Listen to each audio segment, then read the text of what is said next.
रायबरेली जनपद का एक बड़ा चर्चित कांड था मुश्ताक हत्याकांड, जो बंदरामऊ में हुआ था।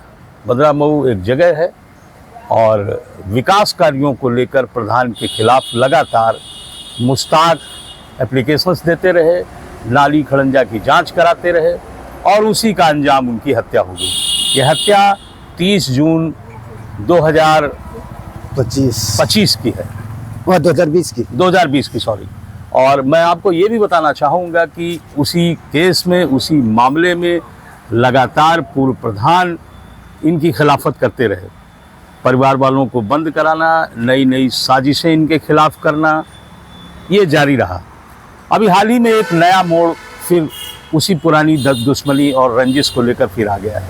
अब पुरानी दुश्मनी और रंजिश को लेकर अभी हाल ही में एक ट्रक एक्सीडेंट में जबरन और फर्जी फंसाने का प्रयास किया गया। हालांकि उसमें कुछ लोग जेल भी चले गए, लेकिन मिल एरिया पुलिस ने पूरा इस साजिश में प्रधान जी का साथ निभाया। प्रार्थी अब भी दर दर भटक रहे हैं। उस मामले में कई लोग जेल चले गए हैं। हमारे साथ एक व्यक्ति हैं, पीड़ित हैं, उन्हीं परिवार के हैं।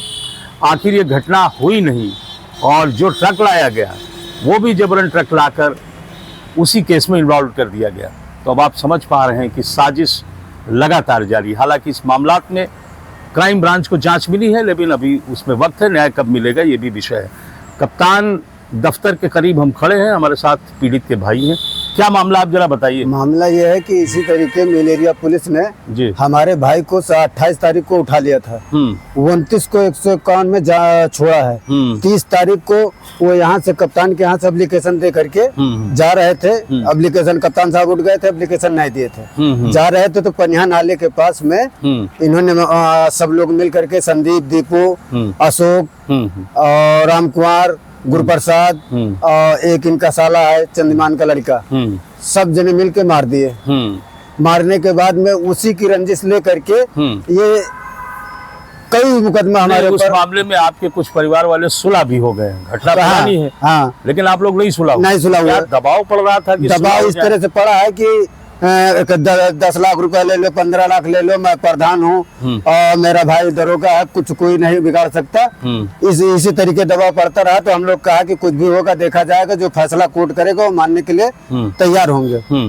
तो इसलिए उसी को लेकर के ये उस दिन 27 तारीख को किसी अन्य गाड़ी से या किसी गाड़ी से एक्सीडेंट हुआ। मेरे भाई को इन्होंने लगा करके 307 लगा करके इन्होंने जेल भेज दिया। हमारे 4 लोगों के ऊपर 307 लगाया गया, जिसमें 3 लोगों को जेल भेजा गया, 1 लोग को अभी पता नहीं।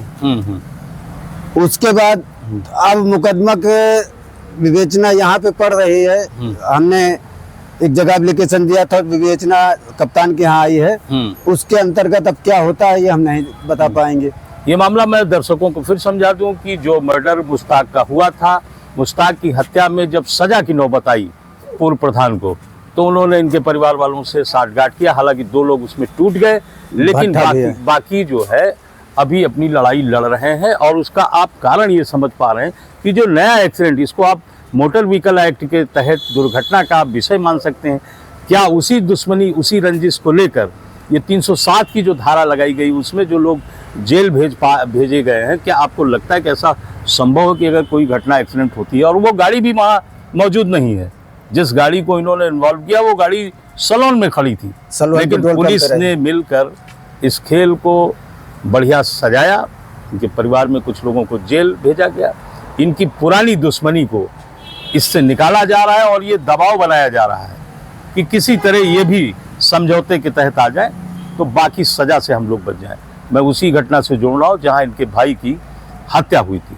और ये जो 27 तारीख की जो घटना है, ये सभी साजिशें पिछले काफ़ी महीनों से, सालों से चल रही, लेकिन जो लोग नहीं टूटे उनको नए नए प्रयासों से जेल भेजने की कोशिश की जा रही, जिसमें मिल एरिया पुलिस भी इन्वॉल्व है। इनके घर पर तोड़फोड़ की और काफ़ी नुकसान पहुंचाया। अब आप समझ पा रहे हैं कि दुर्घटना जो मोटर व्हीकल एक्ट के तहत सड़कों पर जो गाड़ियां, कमर्शियल गाड़ी लड़ रही हो, प्राइवेट लड़ रही हो, उसकी धारा क्या है और 307 की धारा क्या है। दर्शक खुद बताएं, इस बात को समझ पा रहे होंगे। धन्यवाद।